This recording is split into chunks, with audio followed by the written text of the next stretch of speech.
Hi అండి. అందరికీ నమస్తే. నేను మీ గీత. మనసున మనసే పార్ట్ 43. నవీన్, నీకు రాధకు విడాకులయ్యాక రాధకు మంచి సంబంధం చూసి పెళ్లి చెయ్యాలి అని అనిల్ అంటాడు. రాధకు మళ్ళీ పెళ్ళా? చేసుకోదు అని నవీన్ అంటాడు. ఎందుకు చేసుకోదు అని అనిల్ అడుగుతాడు. మొత్తానికి అందరూ కలిసి పార్టీకి వెళ్తారు. అక్కడ మరి ఏం జరుగుతుందో ఈ కథలో చూసేద్దాం. ఎందుకంటే తన మనస్తత్వాన్ని అర్థం చేసుకున్నావు కాబట్టి చెప్తున్నా అని నవీన్ అంటాడు. అదే, ఏం అర్థం చేసుకున్నావు అని అనిల్ అడుగుతాడు. ఇప్పుడు నీకు చెప్పాలా అని నవీన్ డ్రైవింగ్ చేస్తూ అంటాడు. అన్నీ మనసులోనే దాచుకుని ఏడువు అని అనిల్ అనుకుని, నీకు అంత ఇంట్రెస్ట్ ఏమీ లేకపోతే వద్దులే అని నవీన్ అని ఊరుకుంటాడు. ఇద్దరూ 5 స్టార్ హోటల్లోని గ్రాండ్గా అరేంజ్ చేసిన పార్టీకి అటెండ్ అవుతారు. అప్పటికే సంజయ్, సుజీ వెళ్ళి అక్కడే ఉంటారు. అనిల్ అమూల్యకి కాల్ చేసి రీచ్ అయ్యావా అని అడుగుతాడు. 5 నిమిషాలు అని అమూల్య కాల్ కట్ చేస్తుంది. అబ్బా సుజీ, భలే ఉందిరా బాబు, పిక్కలు కనిపించేలా ఆ డ్రెస్ అయితే ఇంకా బాగుంది అని ఒకరు అంటాడు. నిజమేరా, కానీ మన బ్యాడ్ లక్, తను ఆల్రెడీ మ్యారీడ్ కదా అని పక్కన మరొకడు అంటాడు. సరేలే నేత్రానందం మిగిల్చిందని అనుకుని ఇద్దరు నవ్వుకుంటారు. ఇదంతా దగ్గరగా ఉన్న నవీన్, అనిల్ వింటారు.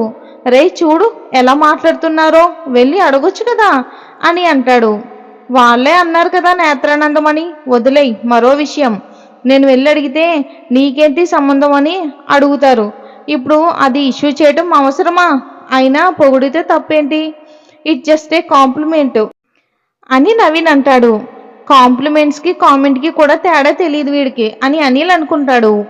అంతలో మేనేజర్ కనిపించడంతో నవీన్, అనిల్ వెళ్ళి విష్ చేస్తారు. Hi Naveen, where is your wife? New married కదా అని అడుగుతాడు. సార్, మా ఇద్దరు వైఫ్ బెస్ట్ ఫ్రెండ్స్, సో ఇద్దరు వస్తున్నారు అని అనిల్ అంటాడు.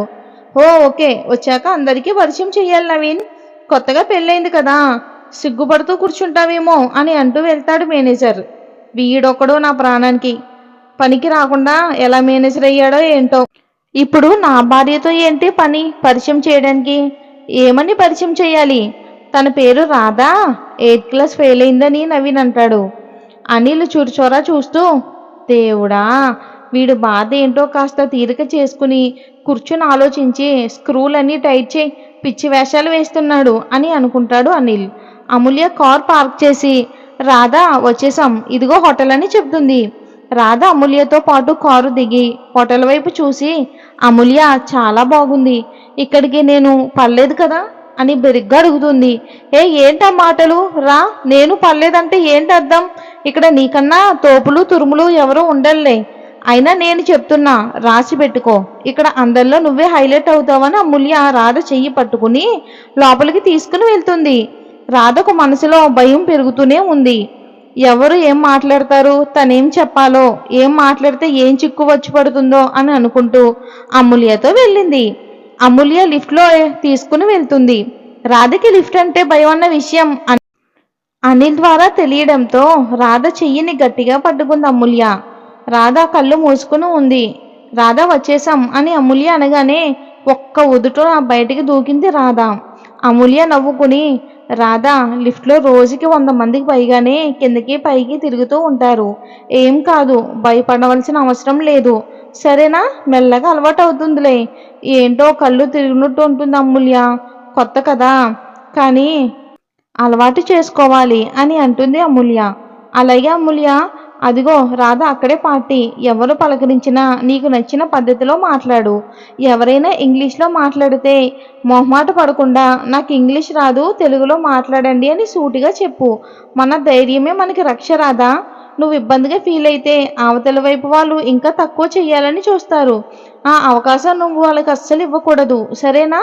అలాగే అమూల్య, ఇదిగో అన్నింటికి అలాగే అంటున్నావు, అక్కడ చెప్పినట్లు చేయలేదనుకో, నేను అలుగుతా, మాట్లాడను కూడా నీతో, గుర్తుపెట్టుకో అని. ఇదే పార్టీ హాల్ రాధా అని అమూల్య అంటుంది. రాధకి హాల్ చూడగానే, దాని డెకరేషన్, అక్కడున్న వాళ్ళు అందరినీ చూడగానే గుండె వేగంగా కొట్టుకోవటం మొదలయ్యింది. కళ్ళు మూసుకుని ధైర్యంగా అడుగు లోపలికి వేసింది. అమూల్య రాధ లోపలికి వెళ్తుంటే చాలామంది ఇద్దరిని చూసి, ఎవరు వాళ్ళు, మన ఆఫీస్ వాళ్ళలా లేరే అని అనుకుంటూ ఉంటారు ఇద్దరిని చూస్తూ. నవీన్, అనిల్, సంజయ్ ముగ్గురు కూడా డ్రింక్స్ వైపు కూర్చుని ఉన్నారు. ఏ హాయ్ అని అమూల్య వేరే ఎవరినో పలకరించి, రాధా, నవీన్ అక్కడే ఉన్నాడు, వెళ్ళు, నేను ఇప్పుడే వస్తానని చెప్పింది గుర్తుందిగా అని చెప్పి వెళ్తుంది. రాధ నవీన్ వైపు వెళ్ళింది.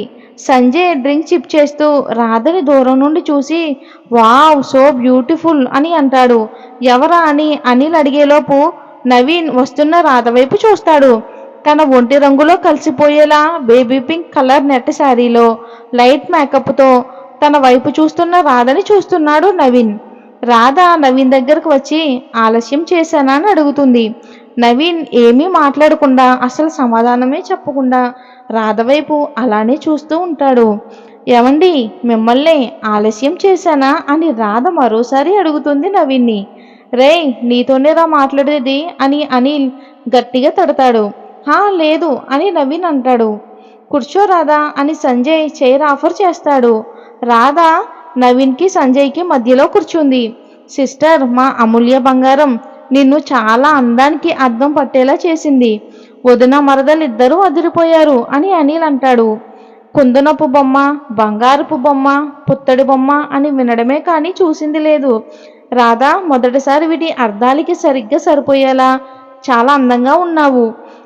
చాలా అంటే చాలా బ్యూటిఫుల్గా ఉన్నావు. ఇక్కడ చాలామంది మోడర్న్ లుక్లో వచ్చారు, కానీ చీరలో నువ్వు అందరినీ డామినేట్ చేసేసావు అని సంజయ్ అంటాడు. సంజయ్, చాలా మాట్లాడి అలసిపోయినట్టున్నావు, వాటర్ తాగు అని నవీన్ అంటాడు. వీడికి ఎక్కడో కాలినట్టుంది అని అనిల్ అనుకుంటాడు మనసులో. సంజయ్ అందరినీ కూడా పరిచయం చేస్తూ ఉంటాడు. రా అని తీసుకుని వెళ్తాడు. నవీన్ వెళ్ళి రాధ కోసం జ్యూస్ తీసుకుని వచ్చి రాధా అని పిలవడంతో రాధ తల తిప్పి నవీన్ వైపు చూస్తుంది. 2 క్షణాలు ఇద్దరూ అలానే చూసుకున్నారు. పిలిచారు అని రాధ కదిలించడంతో జ్యూస్ అని నవీన్ చేతికి ఇచ్చాడు. ఇంతలో మేనేజర్ హెచ్ఆర్ నవీన్ దగ్గరికి వస్తారు. హే నవీన్, ఏంటి ఇక్కడే ఉన్నావు? అందరూ అక్కడ ఉంటే అని రాధ వైపు చూసి మీరు అని అంటారు. Sir, she's my wife Radha అని నవీన్ పరిచయం చేస్తాడు. హాయ్ రాధా, మా నవీన్ చాలా మంచివాడు, యు ఆర్ సో లక్కీ అని మేనేజర్ అంటాడు. రాధ నవ్వి ఊరుకుంటుంది. మేనేజర్ కొంచెం పెద్దవాడు కావడంతో, రాధా, యు లుక్ గార్జియస్ అంటే నా దృష్టిలో లక్ష్మీదేవిలా చూడ చక్కగా ఉన్నావని అంటాడు. మనల్ని ఎవరైనా పొగిడితే థ్యాంక్ యూ చెప్పాలని శాన్వి శ్రీ చెప్పిన మాటలు గుర్తొచ్చి థ్యాంక్ యూ అని రాధ నవ్వుతూ రిప్లై ఇస్తుంది. ఓకే నవీన్, ఎంజాయ్, మన ఎండి గారు వచ్చే టైం అయ్యిందని వెళ్ళిపోతారు. ఏమండి, ఒక మాట అని రాధ కంగారుగా అడుగుతుంది. ఏంటి అని నవీన్ ఫోన్ చూసుకుంటూ అడుగుతాడు. అమూల్య కావాలి నాకు అని అమాయకంగా అడుగుతుంది. తనేమన్నా షోరూంలో బొమ్మ కావాలి అనగానే తీసుకురావడానికి ఎందుకు ఇప్పుడు అని నవీన్ అడుగుతాడు. మరేమో నాకు అని తడబడుతూ చిటికెన వేలుతో వాష్రూమ్ అని చూపిస్తుంది. నవీన్ సైలెంట్ అయ్యి అమూల్య కోసం చుట్టూ చూస్తాడు. ఎక్కడా కనిపించదు. రాధా, అమూల్య ఇక్కడ దగ్గరలో లేదు, అదిగో అక్కడ ఉంది చూడు దారి, అటు వెళ్ళు, అటు వెళ్తే వాష్రూమ్స్ ఉంటాయి, వెళ్ళి రాని వివరంగా చెప్తాడు నవీన్. రాధ సరే అని లేచి వెళ్తుంది. 10 నిమిషాలైనా రాధ రాకపోయేసరికి నవీన్ని చూసి రాధ వెళ్ళిన వైపే వెళ్తాడు. దారిలో అనిల్ ఎదురొచ్చి ఎక్కడికి రాని అడుగుతాడు. ఏమీ లేదులే అని నవీన్ వెళ్తాడు. రే ఆగు అంటూ అనిల్ కూడా వెళ్తాడు. నవీన్ వెళ్ళేసరికి బాత్రూమ్ బయట కొందరు, అది కూడా తన కొలీగ్స్ నిలబడి బాత్రూమ్ డోర్ కొడుతున్నారు. హలో మిస్, బయటికి రా ఒకసారి, నీ జున్ను ముక్కలాంటి నడుము టచ్ చేస్తాము, వెంటనే వెళ్ళిపోవచ్చు, ఇంకెవరు ఏమీ చెయ్యరు అని పిలుస్తూ ఉంటారు. రాధ డోర్ తీయకుండా అలాగే లోపలే ఉంది. నవీన్ వాళ్ళ మాటలకు పట్టరాని కోపం వచ్చేస్తుంది. అసలైతే మన ఆఫీస్లో ఇలాంటి ప్రవృద్ధులు కూడా ఉన్నారా అని చూస్తున్నాడు. హలో మిస్, నువ్వు రాకపోతే ఎక్స్ట్రాగా నీ పింక్ లిప్స్ను కూడా ఎర్రగా కూడా మారుస్తామని అనేలోపు వాడు బొగ్గ బూరెల్లా మారిపోతుంది నవీన్ దెబ్బకి. ఏంట్రా ఏమన్నావు? ముద్దు కావాలరా, పెట్టుకుందువురా అని అరుస్తాడు. నవీన్ గొంతు విన్నా వెంటనే రాధ తలుపు తీసి బయటకు వస్తుంది. నవీన్, నీకెందుకు ఈ విషయంలో ఇన్వాల్వ్ అవ్వకు అని ఒకడు అంటాడు. నవీన్ చేతిలో విడి సచ్చాడే అని అనిలు రాధని పక్కకి లాగుతాడు. ఏంట్రా నాకెందుకా అని మెడ పట్టుకుని గోడ కానించి తను నా భార్యరా అని అంటాడు. నా భార్య గురించే ఇలా కామెంట్లు కొడుతున్నారు మీరు? నిన్న కాక మన ఉద్యోగంలో జాయిన్ అయ్యారు, ఎంత ధైర్యం రా నీకు తనని అనడానికి అని అంటాడు నవీన్. మరి ఇది ఫ్రెండ్స్, తర్వాత భాగంలో ఏం జరిగిందో తెలుసుకోవాలంటే నెక్స్ట్ భాగం వరకు వెయిట్ చేయాలి. స్టోరీ నచ్చితే లైక్ చేసి ఛానల్ని సబ్స్క్రైబ్ చేసుకోండి. Thanks for watching friends.